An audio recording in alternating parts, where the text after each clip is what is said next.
Hey, Tim Sika. Hey, Kim McAllister, how you doing? Good. How was your Halloween? Kind of uneventful. That's good. That's Yeah, that's how the was way your? you want it, right? Yeah. Well, then you have all this candy to deal with, right? Afterwards, True. when yeah. So, Yeah.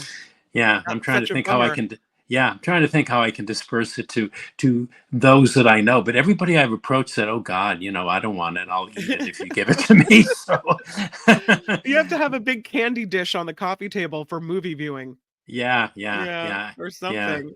There's something. Yeah. How Yeah, was your week? it was good. I will say it's a little nerve-wracking with the election coming up. Every day I Oh get more yeah. and more nervous. So I'm trying to just, calm myself down. And part of that is you bringing in the movies, bringing in things to think about. And I'm so grateful. You've got this movie. Is it a Tom Hanks movie? It's called Here. Yeah, Tom Hanks is in it, and Okay. it's directed by. It's so funny when I saw this preview. The preview is very strange. When I saw the preview and saw that it was Tom Hanks and Robin Wright, Hmm. I thought it was going to be some kind of variation of Forrest Gump, or it was going to be a prequel to Forrest Gump or Sure. something, because it's directed by Robert Zemeckis, who directed Forrest Gump and Who Framed Roger Rabbit and those kind of movies. But it's not. It's a very interesting. It's kind of an experimental film that forgoes the traditional narrative that we're accustomed to when we watch movies. In other words, it lacks a traditional beginning, middle, and end. This movie, Mhm. and I think in my email to you, I said it was a challenge to describe here, but I'll try. Yeah. Basically, it tells the story of many, many generations of Americans and covers the events that take place over centuries in a single spot of land. Okay. It's based on the 2014 graphic novel by Richard Maguire, which would probably account for the film's structure. Tom Hanks and Robin Wright are the main focus. They're a married couple living with his parents in their home. And the movie covers these generations. We watch these people, these characters being born, growing up, getting married, their joys, their sorrows, their disappointments and losses, while basically never leaving the single frame in which the movie's story or stories are taking place. So the stories they're in, they jump back and forth in time. And watching this, I'm reminded again how mainstream cinema this year is taking some big swings in terms of telling and presenting their stories. There's Joker 2 and there's Megalopolis. There are others too, but they're all defying our expectations. And this one does too. It's less jarring than those other ones because once you just get into the rhythm of the story, it's easy to follow. But we never leave the frame, which is basically the inside of this house that this couple lives in with their parents. And yeah, we watch centuries of American life and living unfold within this frame. Does that make sense? Kind that, of. that it kind of does, right? But I don't want to say too much because Is it there's a a lot. weird movie? Because you're kind of No, making it's me think not. it's a weird movie. No? No, Okay. it's not. It should be. I should. Yeah, weird it never occurred to me to describe Okay. this as weird, but it's sort of a quiet, delicate, and subtle film in some ways. Certainly, the feel of it is subtle. I don't know how it's going to be received. The notices on it are very mixed, but it's very different. Having a movie about generations of Americans unfold in a single space, it makes you think deeply. I've often wondered. I don't know about I've wondered about, like, say, my office where I work. This is a good example. I think, where did the space that is now my office, what did it look like 100 years ago? What did it look like 200 years ago, 300 years ago? Mhm. Was there a house here? If Right. so, who lived here? Was it maybe a different structure? Was there any kind of structure here at all? Maybe it was like a burial ground. I wonder, like, what happened here and He really what went they dark there with that. yeah, where the history. I know, but but who knows? So the film, that's what this film does. It's so interesting, Kim. It plays with that notion in a kind of interesting way. Yeah. So to Right. me, in the end, it was a movie about memory and loss and how Okay. the passage of time affects people in a particular space. I Mhm. quite enjoyed that conceit. It was different and it was refreshing. And while it didn't always seem to work, the ending was sufficiently moving enough to at least make me reevaluate why I felt parts of it may or may not have worked. Okay. Robin Wright is especially good. She's very moving in the final summation scene. So yeah, I hope I hope that the film sounds interesting enough the way I described it for folks Yeah. maybe considering seeing it that they might want to go. I recommend it. It's different. Yeah. It's different and it isn't weird. Good Okay. question. Is it weird? I would say no, it's not weird at all. All It's just right. different. Yeah. Yeah. Let's move to the Black Box Diaries. Oh boy, the Black Box Diaries. This is another Uh-oh. interesting movie. I'm thinking that's the operative adjective I'm going to use for most of the movies we're going to talk about this week, save one, which we'll get to momentarily. It's funny. My English teacher told me in high school, told all of us in high school, and they always emphasize this. He says, when you use the word interesting to describe anything, you're copping out. What does that mean? It's Okay. interesting, so, Yeah. but I hope he's not listening right now. But interesting for our purposes anyway, fits at least as a starting point to talk about some of these movies. Black Box Diaries is a documentary uh, that chronicles the sexual assault Oh. of this Japanese journalist, Shiori Itu. Itu, that's her in the poster. Hmm. It features her and it's directed by her herself, Wow. which is interesting and quite something in itself. I mean, I've never seen a movie that did this. Oh. And Well, what she's documenting is as a journalist is her own rather lengthy and very infamous case in Japan that actually spearheaded the Me Too movement over there. It was a sexual assault investigation that Ito herself, as a journalist, undertook to tell herself of this high-profile rape case in Japan that that had to she be experienced. really hard to do. Yes, yes, yeah, yeah. Yeah. And this is another movie. I don't think I've ever seen anything like this before. Mhm. The accused, and my takeaway, the actual perpetrator was this guy. He was head of the Tokyo Broadcasting System, but he was very connected. He had friends in high places, notably the Prime Minister of Japan. And you can imagine what this woman went through in just getting people, authorities and lawyers and law enforcement to actually listen to her, to pay attention to her. I think it was an 8-year ordeal she went through. Oh man. And watching this story unfold with her as the journalist telling the story, it's an ordeal. And the ordeal is what we, the audience, go through with her. It's powerful stuff. It's a very personal film. It's a naked film about the sexual violence inflicted on this young woman and her efforts to bring to justice the perpetrator.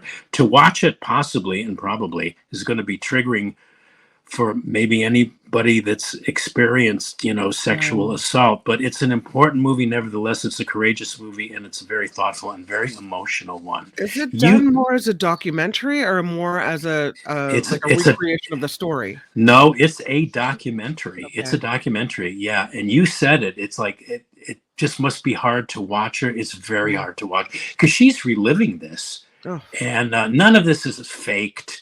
I mean, it's powerful and it's very different, very, very different movie, um, and a good one. Yeah, Yeah, okay. despite Alright. its intensity. The next Yeah, one, I hopefully this might be a little lighter, although she did go to prison, so yeah, yeah, yeah. we're looking at Martha. Martha. Yeah, Yeah. another interesting documentary about Martha Stewart that just dropped on Netflix a couple of days ago. And I was so glad to have seen this movie because I've always had mixed feelings about Martha Stewart. Which it's complicated. But after having watched this movie, I've really come to respect her. She's a very complicated but very amazing and extraordinary woman who saw herself primarily as an educator. I never knew that. But a woman who basically tried to show everyday women that they could bring beauty into their homes, regardless of how much money they had. She used to say that just because you didn't have a lot of money, that didn't mean you didn't have taste, right? Mm, yeah. And she opened up. The movie chronicles her opening up her empire to Kmart too, which is a fascinating story in and of itself. And she was probably one of the most influential and notable examples of what I would call female or feminine power that we've had in this cultural. I mean, there certainly are and were other, Yeah. women who have had a massive influence on in U.S. culture. But this woman was the first female self-made billionaire. Oh, wow. She created an empire, a multimedia corporation that was bringing in like something like $200 million a year. She was, before she became Martha Stewart, that we all know and love and some hate. She, Mhm. she was a model. She was a successful stockbroker. She probably was the first person who saw the marketability of her own personal life. She may have been the first influencer. She created this living magazine. She had a very successful TV show. The list is kind of endless. Yeah. She was exceptionally successful, and the film documents all of this, and also documents her dramatic fall from grace, where she wound up in prison, as you said, for like 5 months for alleged insider Yeah. trading. I'm still not sure, what I think about that, but the film goes into all that detail. There's lots of drama, lots of controversy, lots of betrayal too here. Mhm. Stewart is extensively interviewed on camera. As an aside, one of the things I'm now completely convinced of, more or less, is just how much of a political and opportunistic tool James Comey is. We won't go there now Yeah. because that's a whole nother story in itself. But what else can I say? This movie is directed by this guy named R.J. Cutler. He's probably best known for that 1993 documentary, The War Room. I don't know if you ever saw that. It was about Bill Clinton's campaign for the presidency. Really, Okay. really interesting movie. And I like this one very much. It was a humbling reminder to me of how little I actually knew about Martha Stewart, and afforded me an appreciation of who she is. It's a nuanced look at her life, her upbringing. Her father was a real piece of work. Mhm. I'm surprised she didn't go in the other direction, because her father was pretty abusive. Um, and it goes in all the controversy surrounding her. Her reputation for being the queen of mean. Yeah. How the media just completely turned on her, her alleged ruthlessness, her aspirational goal to achieve perfection. That's a Mhm. hard lesson to learn, perfection. Yeah, you talk about her being the first influencer. I sometimes look at her and think she set these impossibly high standards for people. Yeah, If yeah, your table doesn't look like yeah, this, if you're not able to have that everything just perfect, yeah, then you're somehow less than. What I have liked in recent years, though, is her friendship with Snoop Dogg, which kind of softens her yeah. up a little bit. Uh-huh. And you know what? Mhm. And the movie goes into that too, and Okay. that's very, very endearing. Yeah, and it did Mhm. kind of soften her. Yeah, maybe that's what I didn't like about her. She always seemed so hard, but Mhm. there's reasons for all of that. The movie kind of hints at a lot of those. Like I say, her upbringing. I'm even more impressed by her that she turned that around and actually kind of used it to her advantage. She was a real control freak, but she got results, and she was You threatening to a lot of men. Well, you And don't get that kind of success that you talked about with that laundry list of accomplishments yeah, unless you're a control freak, unless you're not gonna be the nicest person all the yeah, time when yeah, you're in yeah. charge and you're trying to make things happen, right? Yeah, yeah, yeah. And Yeah. the other thing, another one of the stories I took away from this is, you see it all the time, where people love to erect statues of you one year, and then the Mhm. next year they just relish tearing down those statues. So anyway, it's a very good movie. A large chunk of it too goes into her trial and her imprisonment, which was very, very, very interesting. I didn't know half of that. And there's a lot, there was a lot of hypocrisy. I don't know if she was guilty or not. I don't know. I don't think there's enough evidence, but there was a lot of hypocrisy in her sentencing. I Mhm. mean, there have been men say she did this insider training. Man, there have been hundreds of men who have done far worse Mhm. things and never even, got a felony indictment. Yeah. Never. So Doesn't make it right, but doesn't yeah, I know it doesn't make yeah, it right, but all things are relative. yeah. So anyway, it's a very, very entertaining movie, Martha.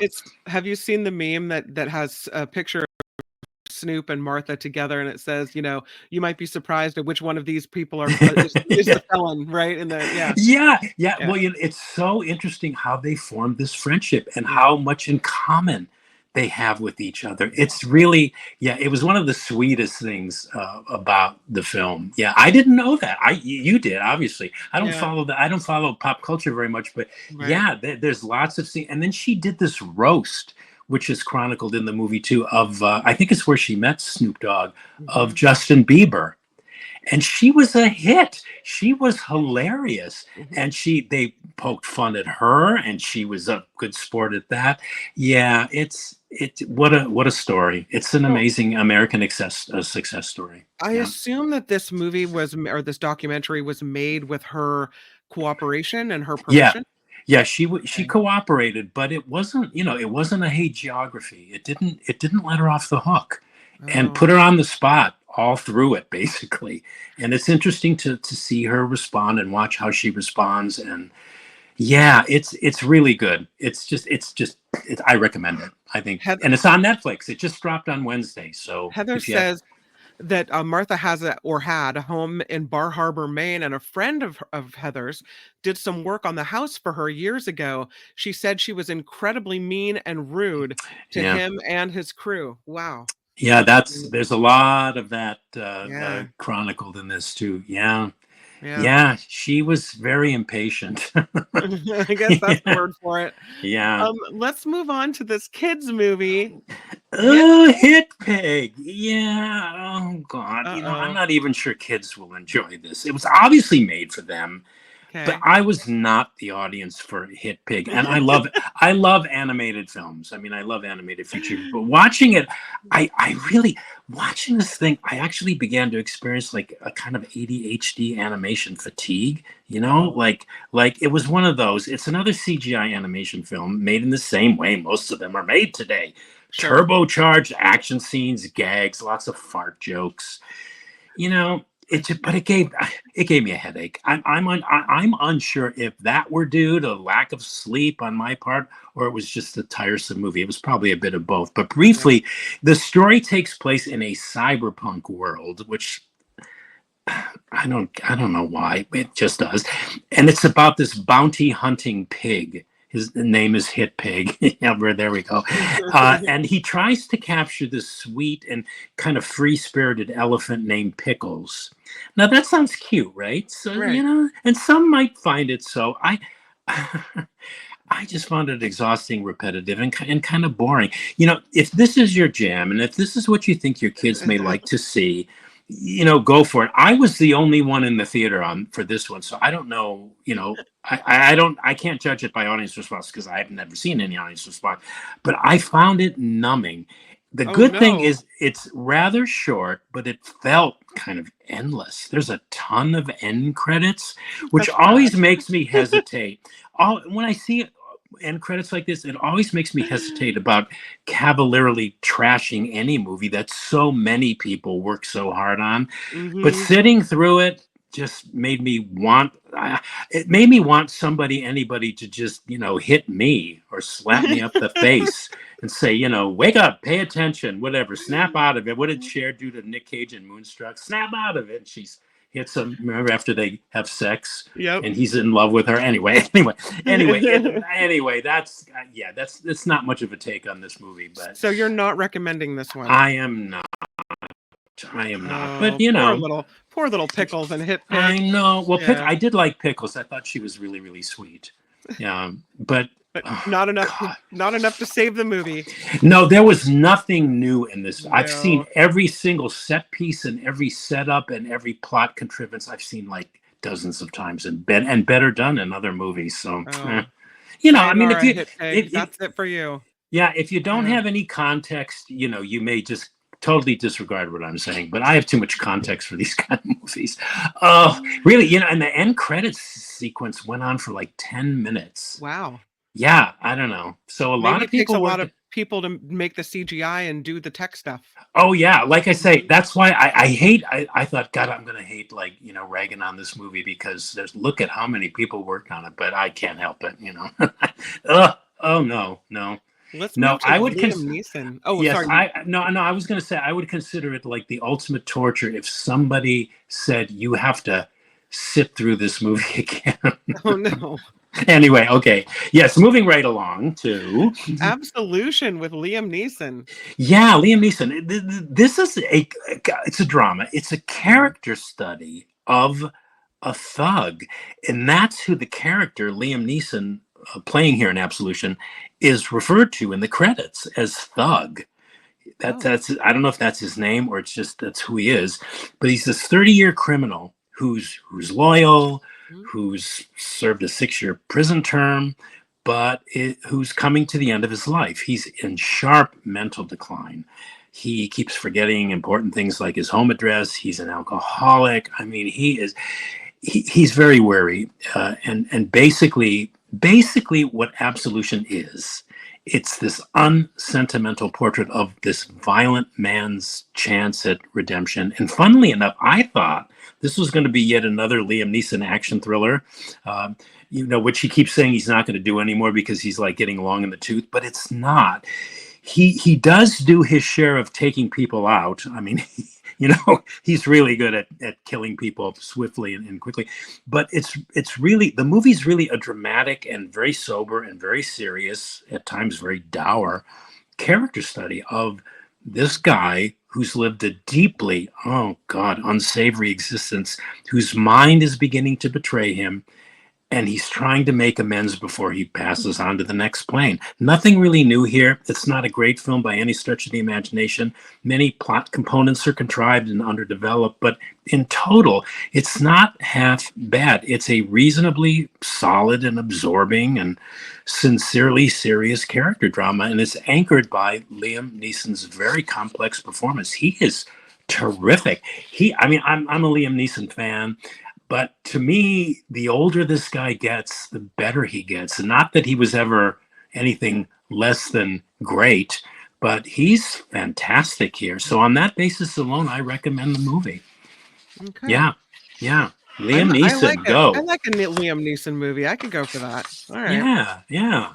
This So one, yeah. Oh yeah. this Oh, we're streaming. Yes, we're doing streaming, right? well, this yeah, these are the streaming movies, and this I kind of lived through it reporting on it, and here we have Madoff, Ah, the yeah. monster of Wall Street. You knew some type of movie was coming out about this guy. Yeah, well, I Yeah. find yes, I just found this when I was like, perusing Netflix. It came out, I think it came out on Netflix just late last year. Okay. It's Joe Berlinger, he's the director. Mhm. It's a Netflix docu-series. It's like 4 1-hour episodes. And it's yeah, okay, yeah, wow, yeah, very entertaining, very interesting, that word again. Analysis of just how exactly financier Bernie Madoff rose to power on Wall Street through, as most of everybody, as you know, most of everybody listening knows, through lies and fraud, becoming this financial god of sorts. And in great detail, this entertaining and informative doc, it unpacks the world's biggest Ponzi scheme. $65 billion was Crazy. lost through lies and fraud. Mhm. Fascinating account, depressing in a lot of ways. It makes you think, God, do I even want to trust the banks, Mhm. with my money? Anyway, it says a lot about human nature and, where money is concerned, how many people will just look the other way. As long as they know they're making profits, they don't ask questions about where it's coming from, or they just, So it also, the other thing which is interesting about this movie, I mean, for anybody that doesn't know anything about Bernie Madoff, this is an eye opener, and I recommend it to anybody. But it also details the failure of Wall Street regulatory bodies to uncover this fraud that went on for years. Like I said, it makes you not even want to put your money in the banks and just stuff it under your mattress. Uh, and basically, for those who don't know, basically what Bernie Madoff did was he would say, "Hey, give me your money, I'll invest it for you," but then he never invested it. Right. So big crime to do that kind of thing. So this Mhm. is a really, really good docuseries, and you get hooked really fast on it. I mean, you just want to get to the next chapter right readily. And it's great storytelling too of what is really, in the end, it's tantamount to a modern Shakespearean tragedy of Mhm. epic proportions. You said you covered it. You remember? You remember as it was unfolding? I remember Bernie Madoff and him being arrested and as the crime was Yeah, unfolding, we learned yeah, more and more about this and the yeah, unbelievable nature of it, the yeah, humiliation of his family. I yeah. think there was some suicide involved Yeah, and his oldest son mhm, committed suicide yeah, 2 years to the date that he was arrested. yeah, Um, yeah, and then the other one, succumbed to cancer, and his yeah. wife wound up living out of her car. Really sad story, and Very, very sad. the whole family kind of ruined. Yeah, So ruined. Yeah, you and you recommend this? I do. And if Okay. you covered it, I remember when it was happening, and I was proliferally like paying attention to it. But if you remembered it, oh, you'll particularly like it because it Yeah. resurrects all of that in detail. Yeah. Let's go to this. This one is your classic movie of the week recommendation. I love that we're doing this, and it is Okay.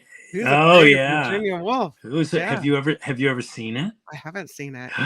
Well, this is another one of my personal. I've seen this movie so many times I've forgotten just how many times I've seen it. Movies that I can quote chapter and verse from, and it's a legitimate classic. It's Mike Nichols's cinematic adaptation of Edward Albee's theatrical masterpiece, Who's Afraid of Virginia Woolf, which chronicles this relationship, this tempestuous, abusive, but deep down inside loving relationship of a married couple, George and Martha, spectacularly played by Richard Burton and Elizabeth Taylor, who are in the poster there. And it's the pair's unqualified best and finest on-screen hour together. And I'll get to Taylor in a minute, but it was released in 1966, and it broke wide open the industry's production code because it was groundbreaking for having such a high level of profanity and sexual implication unheard of at any time, at that time in any film. And the movie shocked audiences for its dialogue. And in a way, watching it today, it's even kind of shocking. But everything about the film is electric, electrifying. Yeah, that that is one of the best scenes in the Mhm. movie. But and I when I watch this movie today, I just put myself in the place of 1960 audiences. Now, the 1960s was a decade of musicals. I mean, the big hits were My Fair Lady, Mary Poppins, and The Sound of Music. And then the Yeah, following year, this movie comes out and it blows everybody out of their shoes. not quite so Elizabeth sweet. no, No. Elizabeth Taylor delivers this multifaceted, multi-layered performance, even though at the time was considered, at least initially, she was considered to be miscast because she was in her early 30s playing a character that was like 50 plus years Mhm. old. She proved everybody wrong. She's bawdy and sexy and vulnerable and comic. For my money, one of the best examples of movie acting ever put on screen. Even if Wow. there was nothing else about this film to recommend, Taylor would be at the top reason to see the movie. She won her second Best Actress Academy Award for this. The film itself was nominated for 13 Academy Awards. I think it won 5. It was theater director Mike Nichols's first movie. He had never directed a movie before, and it's mind-boggling when you think of it and when you watch this movie, because there's an appearance about this movie of this is a master film director who made this on view here. If you didn't know, you'd never guess this was from a first time movie director, because really there's nothing in its look that is theatrical. It's just cinematic. It crackles, it's visual, the camera work is amazing. I mean, it looks, feels, and it plays like a movie. And stage to screen adaptations are always difficult, even for the best of seasoned film directors. And Mike Nichols came in here and he created a masterpiece. And I could go on and on, but suffice it to say, if you've never seen Who's Afraid of Virginia Woolf, fasten your seatbelts and prepare yourselves for an explosive human drama that will bowl you over. Okay. I Where mean, can it's is it yeah. hard I to Is it hard to Is find these old movies, or are they all? Do you have to pay to rent them, or are they all you just free there. somewhere? I would say all the ones I've recommended so far, you can either purchase on. I think they're like a couple bucks or Okay, something. I think if you go on Amazon, you can. Yeah, they're available on a number. No, they're in a simple answer to your question. They're very easy to find. If you go on IMDb, type in the movie. When the movie comes up on the right hand side, it'll tell you. You know, it'll say where to check it. streaming on Prime, streaming on Oh, okay. Tubi, streaming on Mubi. And this, oh God, I love this movie to death. I just love this Awesome. movie. Yeah, but All right. I have friends who, they wonder. They say, "Why do these people are so abusive to each other? They scream at the time." Yeah, I love it. I love the play, so I was a fan of the play to begin with. So, but He anyway, looks like he's really just kind of recoiling in pain there. Awful. yeah, what she does is she tells him he's drinking. They're all drunk during it's a scene where these Mhm. two older, they invite this young couple who just they just started a job on campus with. He's um, um, biology teacher and his wife, and they Mhm. come and visit them. They have this drunken night, and she says to him, you can't afford to waste good liquor because you're on an associate professor's salary. She keeps holding over his head that he's a loser, and he breaks the bottle and just whatever. Yeah, Oh, how yeah, awful. yeah. He breaks the bottle in that moment, but Yeah. the liquor bottle and the stuff goes all over the place because she's tearing him down in front of these Yeah. strangers. It's an intense, but just God, is it watchable? Huh? All Love right, it, we'll love it. recap it. The first one is called Here. You said it's quiet, it's subtle, it's different, refreshing. You like the ending a lot, and Yeah, you're recommending Here with Tom Hanks and you say Robin Wright Penn, right? yeah, Or Robin yes, Wright now, I yeah. guess. Oh, yeah. I guess Robin right now. Yeah. Yeah. The Black Box Diaries. I was so intrigued by what you were saying that I didn't write a lot down, but what you said was it's difficult and it could be triggering for some, but you're recommending this. Yeah, it's a Yeah. very intense Yeah. documentary. Yeah. Martha, interesting is the word that you used this. You liked it. You learned a lot about Martha Stewart. You said it's a good movie and you recommend this documentary on Martha Stewart's life. Yes, I do. Yeah. Hit Pig, it's a no-go. Hit Pig was No. a Mm, not recommended, a rare not recommended from the Tim Sika. You say it's exhausting, it's repetitive and boring, and then you threw out this word, numbing. It's numbing, and I you did. say it's Yeah. short but endless. Don't go see Hit Pig. It, And it, yeah. yeah. Yeah. And Kim, I think.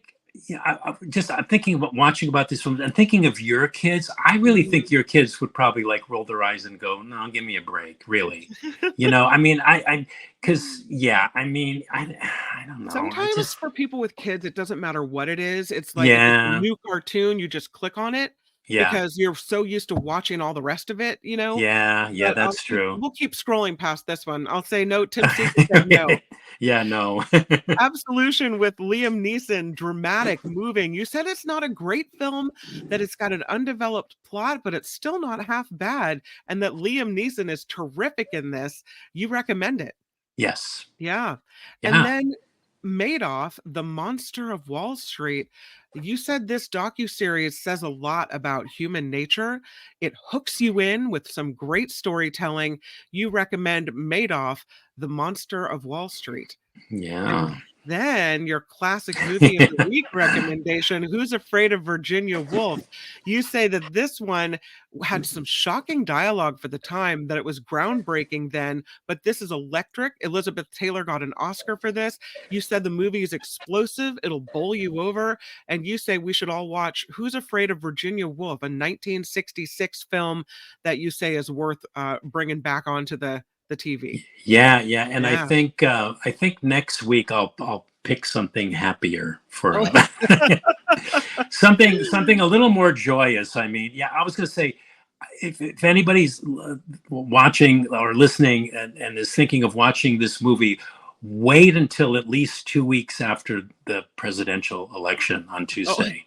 Don't watch it before, because it's not going to do your mood this any is good. this is too Um, much sad, too much yeah. no. Yeah. Have you voted, Kim? Have I you? did vote. Yeah. As a matter of fact, the same day that I put my ballot into the drop box, I got a message from the state of California telling me they received it and it had been counted. So there That's you go. amazing. Yeah, I Yeah. know that. Yeah, that's great. Yeah, I always take mine. I actually take mine. I drive to the Board of Elections, the Santa Clara Board of Elections, because I'm so paranoid about whether or not it's actually going to be counted. And I Yeah. walk it in. I walk it in where they're actually counting and working, and I stick it in the slot inside the building. I don't even put it in a drop box. But Maybe I'm too trusting. I guess maybe yeah, if that I yeah, lived that's in good. a red state, I don't know, where I thought, there was some shenanigans or things Yeah, afoot. yeah, But yeah. here in California, Yeah, that's true. Yeah, just throw the drop California's. box and Yeah, no, yeah, California doesn't have the same problems. They're pretty yeah, above board. I know, but I like the ritual of like actually driving there and going there and saying hello to the yeah, people, and and then absolutely. putting it right in there. Yeah, so Yeah. yeah, we'll see what happens. All Yeah, right. I think next week when we talk, we'll know a lot more. Hey, any good election movies? Are there any movies about, some drama in an election that you could recommend? Maybe if you we know, haven't had enough drama about that kind of stuff? I'm going to post. There's a movie that it came out in 2008, and it's called Swing Vote. Oh. And I got an opportunity to interview Kevin Costner about it. And it's basically a comedy drama of the importance of a single vote. Mm. Anyway, why am I bringing this up? Oh, because I'm going to post something about that on my Facebook page if anybody's interested and they want to check out that interview or check out more about that movie. It's called Is that a Swing Vote. Yeah. is it a good movie? Yeah, it's a very good movie. Yeah, it's a light comedy. It's a little bit of a stretch, but philosophically it's solid, and it really does. People say, "Why should I even vote? My vote's not going to matter." Right. Every single vote matters. And Swing this, Vote. yeah, there There it it is, is. Swing Yes. Vote. Yeah, and Mhm. there's Kevin Costner. Yeah, I Yep. had a nice chat with him back in the day. I think it was like 2008. But anyway, I'm going to post more information about that on my Facebook page if anybody's interested. So Okay, check it out. yeah. Swing Vote. And if you want to, you can throw it on that Mark Thompson Show fan discussion page as well. People here can look at that because I know Oh, there's a real? lot of Oh God, privilege. is Yeah. that permissible? Oh, I don't Yeah, know. it's all permissible. Yeah, I Oh, don't okay, think I don't want to do absolutely. all that self promotion. I don't want to like foist Please my stuff on self-promote. people. Okay, all Absolutely, right. self-promote. Okay, Swing Vote. I all have to check that right. out. I need a little Okay, comedy in my life. yeah, That it's is good. At the Movies with Tim Sika. Thank you so much for coming through, Tim, and always giving us the good stuff. I appreciate it. Thanks, Kim. Talk to you next week. Bye. Bye.